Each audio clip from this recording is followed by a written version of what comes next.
Assalamualaikum warahmatullahi wabarakatuh. Bismillahirrahmanirrahim. Alhamdulillahirrabbilalamin. Wabihi nasta'inu ala umuri dunya waddin. Wassalatu wassalamu ala sayyidina Muhammadin wa ala alihi wa sahbihi ajma'in, amma ba'du. Alhamdulillah, pada kesempatan ini saya Ahmad Safarudin dari program studi pendidikan matematika akan menjadi pemateri dalam kegiatan makan kurma di episode 2 ini dengan judul Keterkaitan Matematika dengan Islam. Ingin tahu bagaimana kelanjutannya? Yuk simak videonya.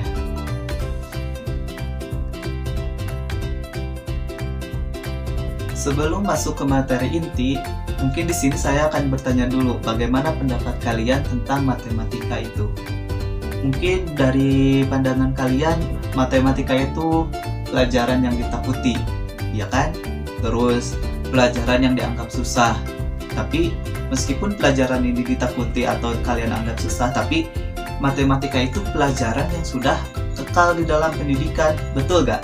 Dari SD, SMP, SMA pasti matematika ada terus. Kemudian tidak ada bidang yang tidak menggunakan matematika dalam kehidupan sehari-hari. Itu kan sudah pasti ya, matematika itu sudah pasti ada gitu dalam kehidupan ini. Bahkan dalam keislaman pun hitungan matematika itu tetap ada. Nah, mungkin di sini saya akan membahas agar kalian itu tidak takut gitu dengan matematika. Di sini saya ada 3 hal. Di sini saya hanya akan ngambil 3 hal saja dalam matematika, dan itu 3 hal tersebut itu dia memiliki makna yang tersirat gitu dalam keislaman ini. Mau tahu apa aja? Yang pertama itu ada angka 1. Nah, angka 1 itu merupakan suatu angka yang unik. Kenapa? Karena angka 1 itu merupakan cikal bakal semua angka dalam matematika. Contohnya seperti ini. Angka 5 itu tercipta dari 1 ditambah 4 ataupun 2 ditambah 3. Nah, kemudian angka 4 itu adalah angka yang berasal dari 1 ditambah 3 atau 2 ditambah 2. Kemudian 2 itu termasuk angka dari 1 ditambah 1. Kemudian apakah 1 itu ada hasil penjumlahan dari angka lain? Coba, ada nggak? Nggak ada kan? Nah, jadinya angka 1 itu tidak berasal dari penjumlahan, pengurangan, perkalian, ataupun pembagian. Jadi angka 1 itu mutlak murni ada, dan dialah yang menciptakan angka-angka lain dari angka 1 tersebut. Nah, apa maknanya dari angka 1 ini? Nah, angka 1 itu sebenarnya adalah cerminan dari sifat Allah Subhanahu wa Ta'ala. Apa itu? Yaitu Allah Subhanahu wa Ta'ala itu esa atau tunggal, tidak berasal dari apapun, tidak memiliki anak dan tidak diperanakan, tidak diciptakan oleh siapapun, tetapi Allah lah yang menciptakan segala sesuatu. Nah, itu adalah makna dari angka 1. Nah, kemudian untuk selanjutnya, untuk yang kedua itu ada rumus perkalian. Nah, untuk rumus perkalian di sini kita tidak menggunakan perkalian angka, tapi di sini kita menggunakan perkaliannya itu tandanya saja dalam angka, yaitu ada positif sama negatif. Dalam positif dan negatif itu di sini kan ada 4 terbaginya. Yang pertama, jika positif dikali dengan negatif, maka hasilnya pasti negatif. Kemudian yang kedua, jika negatif dikali positif, maka hasilnya pasti negatif juga. Kemudian untuk yang ketiga itu jika positif dikali positif, maka hasilnya positif. Dan kemudian yang keempat yaitu jika negatif dikali negatif, maka hasilnya sudah pasti positif juga. Itu sudah mutlak dalam matematika. Nah, apa makna dari keempat operasi perkalian tersebut? Nah, di sini kita bisa umpamakan bahwa yang positif itu adalah benar atau suatu kebenaran. Dan untuk yang negatif itu kita bisa umpamakan salah atau kesalahan. Nah, di sini kita lihat makna yang pertama, yaitu jika positif dikali negatif, maka hasilnya pasti negatif. Apa maknanya?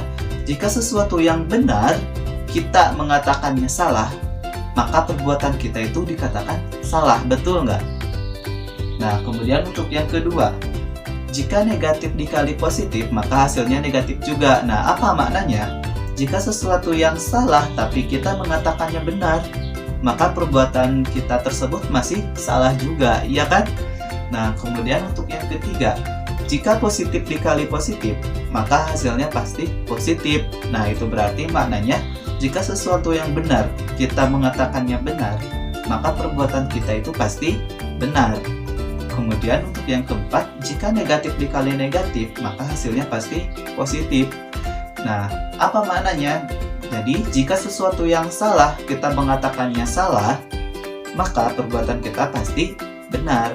Jadi di sini kita bisa mencari suatu sikap atau sifat dalam makna ini, yaitu tentang kejujuran. Betul nggak? Jadi, jikalau kita mengatakan benar, jika sesuatu yang benar tapi kita mengatakannya salah, itu kan udah pasti salah. Begitupun sebaliknya. Tapi jika sesuatu yang benar kita mengatakannya benar, maka perbuatan kita itu udah pasti benar, iya kan? Begitupun sebaliknya, jika sesuatu yang salah kita mengatakannya salah, maka perbuatan kita sudah pasti benar. Nah, itu untuk hal-hal dalam matematika yang kedua, yaitu tentang rumus perkalian. Kemudian yang selanjutnya, untuk yang ketiga ini ada namanya kelipatan bilangan. Teman-teman pasti sudah tidak asing dong dengan kelipatan bilangan. Contohnya kelipatan dari satu. Kelipatan dari satu itu kan ada 1, 2, 3, 4, 5 dan seterusnya. Kemudian kelipatan 5. Kelipatan 5 itu kan berarti ada 5, 10, 15, 20, 25 dan seterusnya. Begitupun dengan angka-angka yang lain, pasti ada kelipatannya. Nah, apakah bisa kelipatan tersebut sampai 10 kali bahkan lebih? Bisa dong, ya kan? Kelipatan ke 10 dari 1 itu kan pasti 10. Kelipatan 5 yang ke 10 kali itu kan 50. Nah, apa makna dari kelipatan bilangan ini? Di sini tercantum dalam Quran surat Al-An'am ayat 160. Di sini dikatakan, barang siapa membawa amal baik, maka baginya pahala 10 kali lipat amalnya. Dan barang siapa membawa perbuatan jahat, maka dia tidak diberi pembalasan, melainkan seimbang dengan kejahatannya. Sedang mereka sedikit pun tidak dianiaya atau dirugikan. Nah, di sini kita dapat melihat bahwa kebaikan itu, suatu kebaikan itu, Allah pasti bakal membalasnya dengan 10 kali lipat. Nah, namun Allah juga di satu sisi dia Maha Penyayang. Nah, bagaimana Maha Penyayangnya? Di sini dikatakan bahwa barang siapa membawa perbuatan jahat, maka dia tidak diberi pembalasan, melainkan seimbang dengan kejahatannya. Jadi ibaratnya Allah akan membalas 10 kali lipat kebaikan seseorang jika seseorang tersebut berbuat baik, namun Allah tidak membalas 10 kali lipat perbuatan jahat yang telah dilakukan seseorang. Nah, jadi terbukti bahwa Allah itu Maha Penyayang. Jadi Allah Subhanahu wa Ta'ala itu menyayangi hamba-hambanya. Jadi untuk suatu perbuatan jahat itu Allah tidak membalas 10 kali lipat, bahkan seimbang dengan kejahatannya. Sedangkan kebaikan Allah malah membalasnya dengan 10 kali lipat. Masya Allah. Nah, jadi kesimpulan dalam materi ini adalah matematika itu bukan hanya sebuah mata pelajaran saja, tapi matematika juga memiliki makna yang tersirat dalam kehidupan.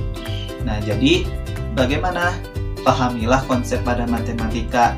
Tidak perlu kalian bisa atau sampai jago, minimal kalian tahu gitu konsep pada matematika. Jadi jangan ada alasan untuk membenci dalam matematika, karena matematika itu asalnya itu mudah, cuman ya dari pola pikir kita kemudian ada suatu rumus baru yang membuat kita malah jadi bingung dengan matematika, yang akhirnya membuat kita tidak suka dengan matematika. Jadi dalam pembelajaran matematika itu kuncinya kita harus satu, ikhlas dalam pembelajaran matematika itu. Jadi kemudian mindset kita juga perlu diubah. Jadi kayak matematika itu sulit karena kita menganggapnya sulit. Tapi kalau kita mengubah mindset kita, bisa aja kan kayak kita berpikir oh mudah, jadi mungkin kita juga pasti bisa dimudahkan. Jadi semua tergantung mindset, dan juga mungkin lebih ke apa ya, matematika itu mungkin lebih ke potensi gitu. Tapi kan yang namanya potensi orang kan beda-beda. Jadi ya kalau misalnya emang sudah mentoknya di situ gitu, ya mungkin semampunya aja, jangan terlalu dipaksakan, karena kan mungkin potensi kalian bukan di sini. Jadi ya salah satunya itu mungkin dari ubah mindset aja dulu ya. Nah, mungkin hanya itu yang dapat saya sampaikan. Kalau masih ada yang belum dimengerti, boleh hubungi nomor yang ada di bawah ini.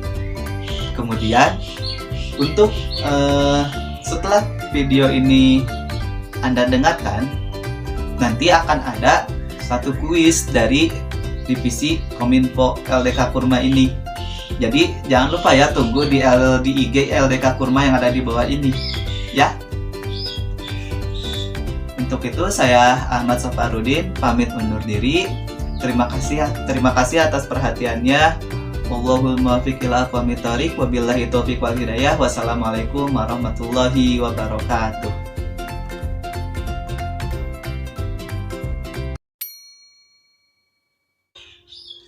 Assalamualaikum warahmatullahi wabarakatuh. Bismillahirrahmanirrahim. Asam. Alhamdulillah, pada kesempatan kali ini saya Ahmad Safarudin dari Program Studi Pendidikan Matematika akan menjelaskan tentang